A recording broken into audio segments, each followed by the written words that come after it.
diseminasi budaya positif, tema kita pada hari ini adalah memperkuat kurikulum merdeka di sekolah. Sabtu 21 Oktober 2023. Yang pertama pembukaan, marilah sama-sama kita melapaskan lapas basmalah. Bismillahirrahmanirrahim. Airku, marilah kita berseru, Indonesia bersatu. Hiduplah tanahku, hiduplah negeriku, bangsaku, rakyatku, semuanya. Bangunlah jiwanya, bangunlah badannya, untuk Indonesia Raya. Indonesia Raya, merdeka, merdeka, tanahku, negeriku yang ku cinta. Indonesia Raya, merdeka, merdeka, hiduplah Indonesia Raya. Indonesia. Bismillahirrahmanirrahim. Bismillahirrahmanirrahim. Alhamdulillahirabbil alamin, hamdan syakirin hamdan naimin, hamdan yabi'u kafaizat mazidah. Ya Rabbana lakal hamdu kama yanbaghi jalali. Yang akan memberikan ilmunya kepada kita semua, dan ini tentunya nanti akan menjadi motivasi semua dari Bapak Ibu guru yang ada di sini untuk mengikuti tes calon guru penggerak, ya, kemajuan zaman, dan begitu juga dengan Bapak Ibu guru. Mudah-mudahan nanti Ibu Opi menyampaikannya, Opi ya, dapat diterima oleh semua guru di sini, dan terus kita berkarya, terus berbagi ilmu. Peran guru di sekolah bukan hanya sebagai pengajar yang mentransfer ilmu pengetahuan saja, namun peran lain yang seperti menuntun murid agar selamat dan bahagia, baik sebagai manusia maupun sebagai anggota masyarakat. Guru berperan menuntut tumbuh kembangnya murid agar menjadi manusia yang beradab dan berkarakter. Sebagai sekolah yang merupakan ladang untuk berkembangnya sumber daya manusia yang ada di dalamnya, dengan melihat kondisi murid saat ini. Belajar Pancasila, beriman dan bertakwa, berdakwah yang esa dan berakhlak mulia, berkebinekaan global, gotong royong mandiri, kreatif dan bernalar kritis. Ada berapa dimensi Bapak Ibu? Ada? 6. Iya. Untuk lancarnya kegiatan kita pada hari ini, coba kita sepakati dulu apa yang akan menjadi kesepakatan supaya mendukung kegiatan kita ini berjalan optimal. Boleh? Bu Mustika? Tidak main HP. Tidak main HP. Terima kasih Bu Mus. Ada lagi? Tidak main HP itu tujuannya apa?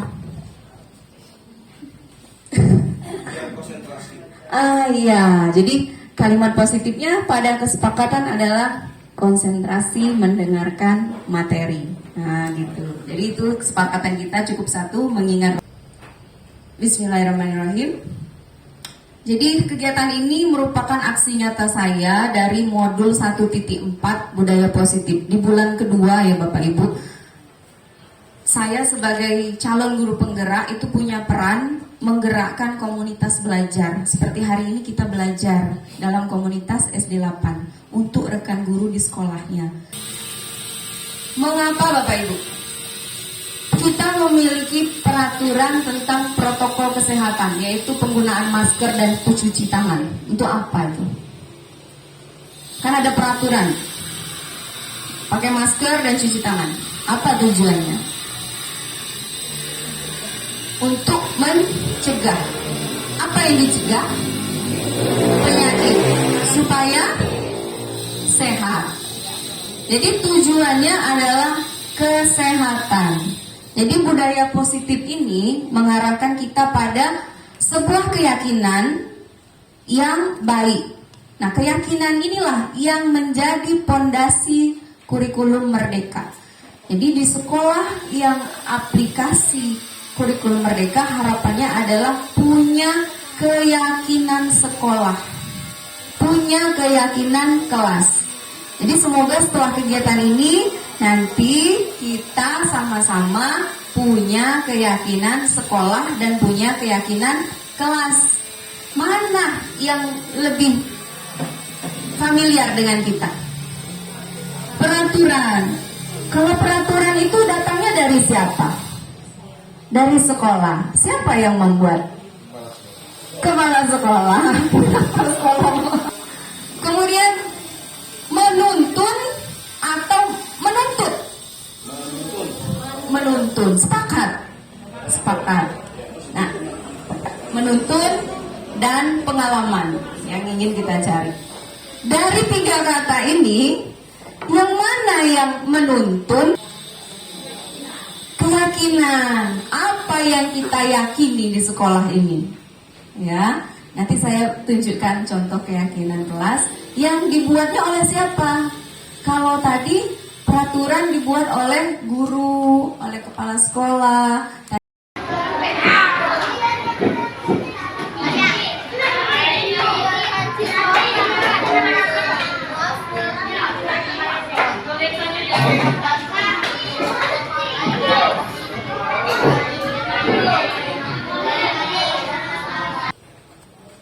Jadi budaya positif di sekolah itu dapat diwujudkan dengan keteladanan dari gurunya. Nah, keteladanan itu salah 3 atau salah 4 ini caranya adalah konsep disiplin positif, ya. Kemudian motivasi perilaku itu terkait dengan hukuman dan penghargaan. Posisi kontrol guru, keyakinan kelas atau sekolah, dan segitiga restitusi. Ini disiplin positif. Kita sering, supaya kamu kenapa datang terlambat? Belajarlah disiplin. Kalau dari asal katanya Bapak Ibu, coba kita resapi. Disiplin itu sebenarnya apa? Apa itu disiplin? Kepatuhan. Ya, kepatuhan. Jadi dalam mindset rata-rata guru Indonesia, disiplin itu adalah kepatuhan. Jadi dari satu pihak yang menuntut, sedangkan kita tadi maunya menuntun. Jadi disiplin itu dari asal kata belajar. Disiplin itu artinya belajar. Tadi keyakinan masker tadi, keselamatan dan kesehatan diri. Jadi bagaimana caranya agar dia meyakini bahwa dengan pakai masker dia akan selamat dan sehat? Apa tujuannya? Tujuannya adalah membantu murid agar bisa berperilaku dan mengacu pada nilai-nilai kebajikan universal, serta memiliki motivasi dari dalam dirinya, bukan dari luar. Nah, yang dari dalam diri itu yang mana? Ya, jadi kalau disiplin positif itu tujuannya mengaitkan dengan nilai-nilai kebajikan supaya dia berkemauan dari dalam dirinya. Salah satu nilai kebajikan yang kita nyanyikan tadi, profil pelajar Pancasila. Bagaimana dia meyakini beriman dan bertakwa? Bagaimana dia meyakini supaya dia berakhlak mulia dan seterusnya? Ini salah satu contoh pembangunan budaya positif. Kalau dikaitkan dengan peraturannya, peraturan apa? Jangan membuang sampah sembarangan. Ya. Ambil sampah. Nah, sekarang kita bangun keyakinannya. Kemarin sempat curang pendapat dengan Ibu Mulyani karena melihat pemandangan di depan itu kotak sampahnya sudah 7 penuh, jadi habis kotak sampah yang tersedia. Sekolah kita punya 680 warga, tambah guru 30 artinya 700. Kalau satu kali jajan 4 bungkus, luar biasa sampah dalam satu hari. Jadi kita bangun ya Ibu Popi ya, keyakinannya melalui pembiasaan budaya positif. Di sekolah ini sudah ada budaya positif, seperti menyambut siswa pagi hari.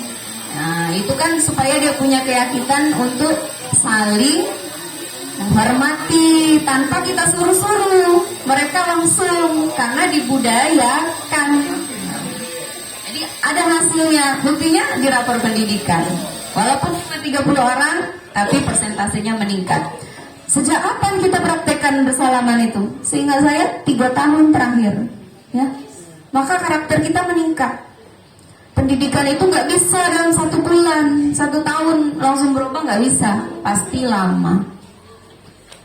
Itulah pengalaman tadi, bukan penglamaan. Kalau seperti itu saja nggak ada perubahan, namanya penglamaan. Waduh. Sekarang kita perlu mengetahui apa motivasi perilaku manusia, ya. Karena terkait dengan pelanggaran yang ada di sekolah, kita harus tahu alasannya. Karena setiap perbuatan, ya Ibu Popi ya, setiap perbuatan itu bagaimana? Pasti ada alasannya, ya pasti ada alasannya. Apabila rambutnya panjang, alasannya apa? Digali melalui nanti segitiga restitusi ya. 3 alasan manusia melakukan pelanggaran atau 3 alasan manusia melakukan tindakan. Kenapa kita datang tepat waktu ke sekolah? Apakah karena menghindari ketidaknyamanan, dengan bahasa lain takut dihukum? Atau karena ingin dipuji, ingin mendapatkan penghargaan? Atau yang ketiga, ingin menjadi orang yang diinginkan karena dia menghargai dirinya sendiri, karena dia punya nilai-nilai yang dia percaya. Yang mana yang rata-rata dimiliki oleh anak-anak kita? Yang nomor 1? Yang mana Bu? Nomor 3. Yang mana lagi? Atau kombinasi dari ketiganya? Ya. Bisa kombinasi, bisa nomor 1. Ada anak itu yang takut terlambat, takut dihukum. Ada juga anak itu kalau datang cepat pengen pengakuan. Benar. Ya kan? Tergantung pribadi dan ininya anak. Benar. Ya. Nah, tujuan kita dalam menuntun, yang mana motivasi yang datangnya dari dalam diri anak? Yang nomor 3. Bagaimana caranya supaya dia tumbuh dengan motivasi yang datang dari dalam diri? Jadi sangat dihindari anak itu takut dihukum, dan sangat dihindari anak itu ingin dipuji, dihargai dengan hadiah. Jadi kalau dulu Bu, saya ingat di mata kuliah peserta didik, kalau anak maju itu dikasih stiker, benar nggak? Ya. Ada. Itu artinya dihargai. Sekarang pertanyaannya, banyaklah yang bahagia dengan hadiah itu atau banyaklah yang sedih? Sedih. Ya. Ovila Rasati juara 1.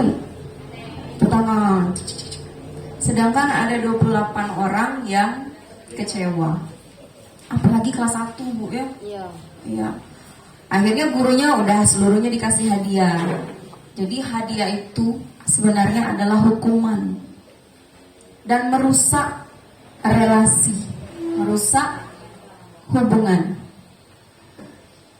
Nah, itu menjadi koreksi bagi kita semua. Jadi kemarin itu di Sulinjar ada pertanyaan itu ya Pak, ya, membahas mengenai reward. Jadi diskusi dengan Pak Alpian. Ya, jadi kita usahakan supaya kita mengarahkan anak mempunyai motivasi intrinsik. Caranya hindari hukuman, karena hukuman itu sifatnya tidak terencana. Ada anak yang sepatunya putih, kesepakatan di sekolah kita misalnya sepatunya hitam, ada yang putih, lalu kita kasih dia hukuman apa misalnya? Mungut sampah. Nah, itu kan datangnya tiba-tiba, tidak terencana, dan datangnya dari kita, guru yang memberikan. Yang terbentuk adalah identitas gagal. Saya adalah anak yang tidak taat peraturan, berarti saya gagal sebagai pembelajar. Saya ini orang yang tidak baik. Nah, itulah konsep diri yang dimiliki anak ketika dihukum. Semua mata memandang dia, sifatnya kita mempermalukan. Maka itu jauh dari budaya positif. Begitupun penghargaan. Nah, udah dia selain merusak hubungan, penghargaan itu menurunkan kualitas. Jadi ada penelitian, survei, anak-anak yang siapa yang duluan itu dapat hadiah permen. Ternyata yang ngumpul duluan, kualitas kerjanya itu tidak maksimal. Karena dia Asal cepet. datangnya motivasinya dari luar, hadiah, bukan dari dalam dirinya. Mematikan kreativitas dan menghukum. Ini bukan menghukum, menghukum. Nah, ingat kata kuncinya, penghargaan sama dengan menghukum. Lalu bagaimana kalau ada anak yang berprestasi, yang melakukan kebaikan? Kita harus bagaimana? Ada ide, Bu? Bapak Ibu? Apa?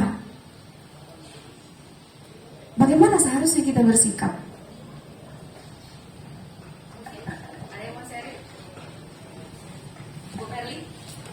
Mungkin memberikan pujian. Iya, pujiannya yang tentunya tidak berlebihan. Kita apresiasi, selamat Bu Merli, Anda telah terlibat aktif, sudah berpartisipasi, seperti itu. Jadi pujilah pada perilakunya, bukan hasilnya, gitu. Kita sebagai guru itu punya 5 posisi kontrol. Sebagai penghukum, pembuat merasa bersalah. Nah ini ya, lihat logo-logonya Bu. Yang penghukum lambang apa itu? Peluit. Pembuat merasa bersalah, ikon sedih. Teman senyum. Kalau pemantau teropong, dia mengamati. Kalau manajer, pena dan kertas, catatan. Kalau selintas mungkin sudah ada yang punya pemahaman. Untuk menuntun, yang mana logo yang sesuai?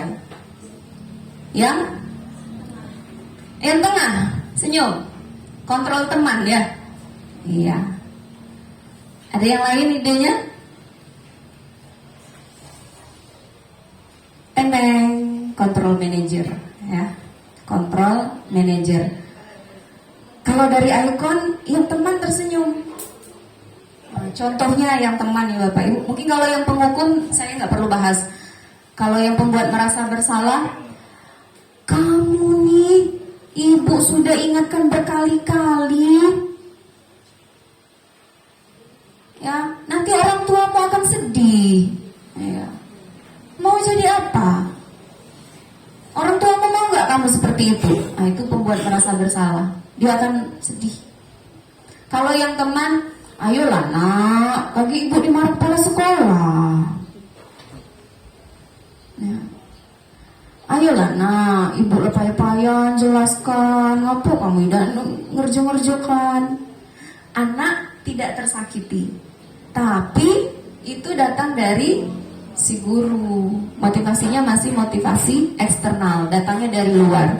Kalau seandainya yang ngajaknya guru lain, belajarlah, dia tidak galak karena hanya maunya dengan BOP gitu. Saya juga ini menjadi koreksi bagi diri saya. Saya selama ini kayaknya lebih sering di penghukum, perempuan merasa bersalah, teman, dan pemantau.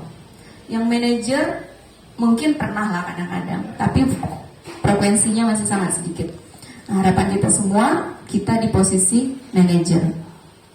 Cuma saya perlu bahas yang pemantau ya. Jadi ini sesuai urutan levelnya. Yang paling parah penghukum, merasa bersalah, teman, pemantau, level tertinggi manajer. Kalau yang pemantau, kita kan sudah buat peraturan nak, peraturan sekolah kalau datang itu 15 menit sebelum belajar. Kamu terlambat kan? Tahu, dia mengamati. Warna putih. Lihatnya catatan, peraturan sekolah tidak boleh mengenakan sepatu warna putih. Kamu sudah melanggar, apa akibatnya? Nah, konsekuensinya apa? Jadi dia ada konsekuensi. Misal dengan apalagi konsekuensi kalau melanggar peraturan? Ada yang pernah membuat? Mungkin ada? Iya. Contohnya Pak?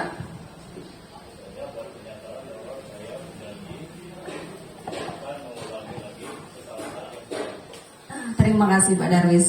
Jadi di beberapa sekolah, betul Pak? Betul. Jadi ada dokumen perjanjian ya. Secara administrasi gurunya lengkap. Nah ini udah SP kedua, surat peringatan kedua. Nanti kalau yang ketiga kamu keluar. Nah itu adalah pemantau ya. Nggak ada yang salah, nggak ada yang salah. Tapi itulah tadi, kita ingin memunculkan motivasi intrinsik. Tidak ada yang salah, hanya kita berharap berada di sini. Sekarang posisi kontrol manager. Nah, manajer dari istilahnya manage ya. Kita menumbuhkan supaya anak bisa mengontrol dirinya sendiri sehingga murid berhasil meletakkan dirinya sebagai individu yang positif dalam dunia yang berkualitas. Kalau yang tadi yang berkualitas itu gurunya, penghukum, gurunya yang berkualitas. Rasa bersalah gurunya yang berkualitas, teman juga gurunya yang berkualitas, pemantau juga begitu. Dia hanya orang yang patuh, dia tidak berkualitas. Tapi kalau yang manajer, gurunya berkualitas, muridnya juga berkualitas. Bukan hanya patuh, tapi dituntun. Sekarang ke keyakinan sekolah. Apa bedanya peraturan, kesepakatan, dan keyakinan sekolah? Dari kalimatnya, kalau keyakinan sekolah itu sifatnya universal, abstrak, tidak bisa dilihat secara tindakan. Tapi kalau peraturan, letakkan barang pada tempatnya, itu kan bisa dilihat, bisa dinilai, bisa dipantau. Mudah diingat ya kalau keyakinan, dan mudah dipahami. Tujuannya mewujudkan merdeka belajar pada anak. Jadi merdeka itu bukan yang kebablasan, bukan, tapi yang dituntun, yang bisa menuntun dirinya. Peran gurunya berperan mewujudkan keyakinan sekolah melalui kesepakatan bersama. Kalau bukan dihukum, bukan dijadikan teman, bukan dipantau, bagaimana caranya menjadi manajer? Nah, dengan segitiga restitusi. Segitiga restitusi itu sesuai dengan filosofi Ki Hajar Dewantara. Kemudian memandirikan anak dan bertanggung jawab, serta menumbuhkan profil pelajar Pancasila. Mau tahu segitiga restitusi?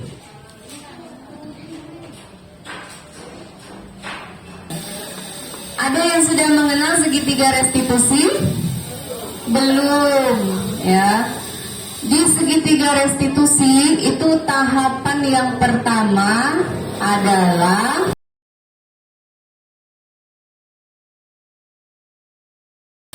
langkah pertama, kita stabilkan identitas anak. Jadi pada saat kita menemukan pelanggaran, langkah pertamanya adalah bagaimana supaya kalimat kita, bahasa tubuh kita itu tidak membuat anak di posisi gagal. Diapokan dulu. Misal diapokan, diajak, ditegur, ngapa nak, ya, mengapa, Kemudian divalidasi tindakan yang salah. Karena tadi setiap perilaku itu ada alasannya. Kita cari tahu alasannya apa dia sampai melanggar. Kemudian menanyakan keyakinan. Nah, mungkin yang di sini yang kita jarang melakukannya ya. Kalau yang stabilkan identitas mungkin tanpa kita kenal restitusi ada yang sudah. Begitupun dengan validasi tindakan yang salah. Tidak apa-apa nak, salah tidak apa-apa ya. Tapi ibu mau tahu alasannya apa gitu.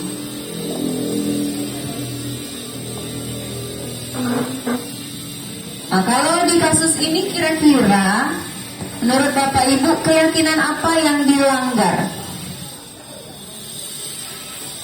Keyakinan apa yang dilanggar? Ayo, keyakinan apa yang dilanggar? Anak tadi bertengkar. Keyakinan apakah yang dilanggar? Harusnya sikap anak-anak dengan teman itu bagaimana? Nilai kebaikan apa yang dilanggar? Iya, kalau belago itu apa kebaikan yang sudah dilanggar? Nilai apa yang sudah dilanggar? Persahabatan, ya. Semestinya dengan teman itu bersahabat, ya. Jadi sebuah keyakinan persahabatan sudah dilanggarnya. Jadi dalam segitiga restitusi kita tanyakan, kamu yakin dengan tindakanmu mencakar? Ya. Ini salah satu contoh ya. Nih, langkah 1, kita stabilkan identitas. Zaki, Rizan, kalian berdua tampaknya masih sangat kesal ya. Nah, itu namanya kita stabilkan identitasnya. Oh, jadi iya bu, aku kesal kan, mungkin dalam hatinya. Sebenarnya apa yang terjadi nak? Kemudian baru kira-kira mukanya agak naik dikit anak itu. Yang tadinya merasa bersalah, naik mukanya. Tidak apa-apa, ibu di sini bukan ingin mencari tahu siapa yang salah.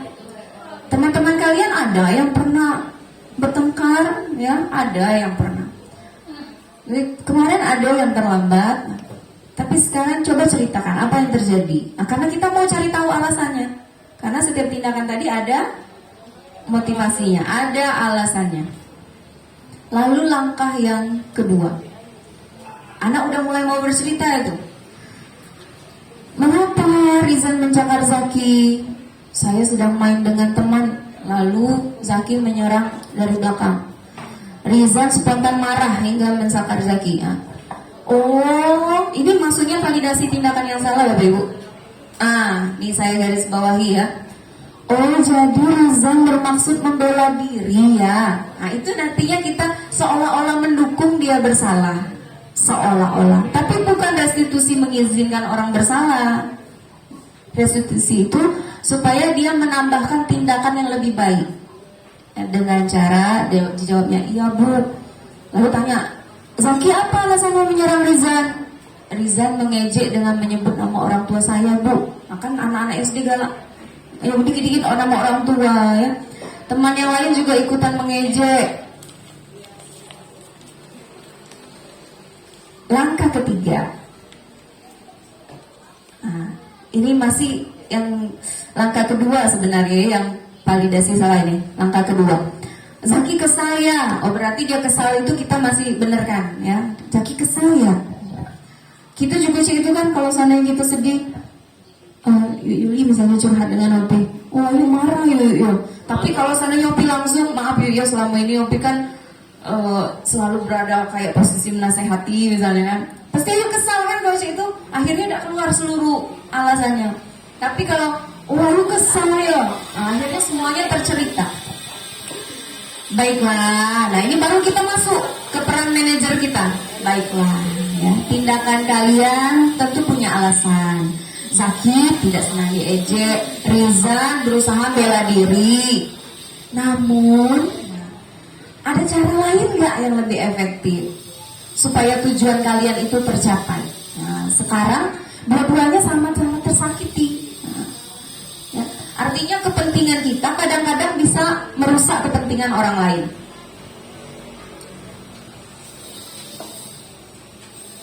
kalian yakin? Nah kita tanya, yakin nggak kamu dengan tindakanmu itu? Nah dia mulai ragu-ragu.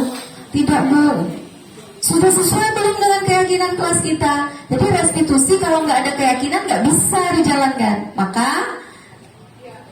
buat keyakinan di kelasnya, buat keyakinan kelas, ya. Bisa pakai karton biasa seperti itu. Keyakinan kelas tidak perlu banyak-banyak, 5 cukup, ya. Nanti anak-anak mengeluarkan kata-kata tadi, tidak boleh buang sampah sembarangan, tidak boleh main HP kan, contoh kesepakatan kelasnya. Buat kesepakatannya alihkan pada keyakinan. Kita memerlukan suasana belajar yang tenang. Tenang itu kan abstrak kan, tidak nyata. Yang tenang itu yang bagaimana? Yang tidak pukul-pukulan, tidak ngobrol kalau guru lagi menjelaskan, tidak keluar masuk. Artinya setiap ada pelanggaran anak-anak, balikan ke keyakinan, ya. Bukan peraturan, keyakinan. Jadi dia punya nilai yang dia percayai. Oh, saya memang harus menjaga ketenangan, karena itu berlaku untuk semua orang. Lalu tanya lagi, seharusnya kamu bagaimana? Seharusnya saya menghargai, seharusnya saya tidak memukul teman, seharusnya saya bicara seperlunya, karena itu semuanya menghormati orang lain. Lalu bagaimana kita akan menyelesaikan masalah ini? Sekarang ini kan jadi masalah, ada yang luka, kamu dipanggil ke kantor kan, namanya masalah. Bagaimana kita menyelesaikan masalah ini? Ya. Supaya nggak terulang lagi. Ya, jadi sasarannya supaya nggak terulang lagi. Katanya saya ingin minta maaf Bu. Nah ini menanyakan keyakinan ya. Boleh. Jadi jangan langsung minta maaf lah, minta maaf. Karena sebenarnya saya aja kalau salah sebenarnya nggak mau disuruh minta maaf. Yang minta maaf itu jangan sebagai formalitas, tapi disadari. Boleh kalau mau minta maaf. Kalau memang sungguh-sungguh ingin minta maaf boleh gitu. Karena seperti itulah manajer. Nah ini demonstrasinya kemarin pakai berapa anak. Nah sama aja percakapannya seperti yang ada di tulisannya. Nah, sudah Bapak Ibu. Jadi dari percakapan singkat pemaparan ini, saya berusaha merefleksi diri saya. Selama ini saya itu kadang penghukum, kadang membuat merasa bersalah, kadang pemantau. Nah yang seharusnya saya adalah sebagai seorang manajer, meletakkan diri anak. Karena kan kita berpihak pada murid. Kurikulum Merdeka itu berpihak pada murid, menuntun, belajar dari pengalaman supaya anak meletakkan dirinya pada dunia yang punya kualitas luar biasa. Itulah harapannya Bapak Ibu. Sekarang kita diskusi interaktif. Boleh lanjut ke PMM. Di PMM ada topik disiplin positif. Silakan Bapak Ibu dibuka materinya sekarang supaya kita punya oleh-oleh. Harapannya sampai ke aksi nyata karena kita mau buat keyakinan. Saya sudah mengerjakan ya Bapak Ibu di disiplin positif. Ada 4 modul. Segala perhatian, terima kasih atas segala masukannya. Saya selaku moderator kegiatan diseminasi ini mengucapkan banyak sekali terima kasih. Berjumpa lagi pada kami di lain waktu dan lain kesempatan pada siaran radio channel yang lain. Terima kasih. Wassalamualaikum warahmatullahi wabarakatuh.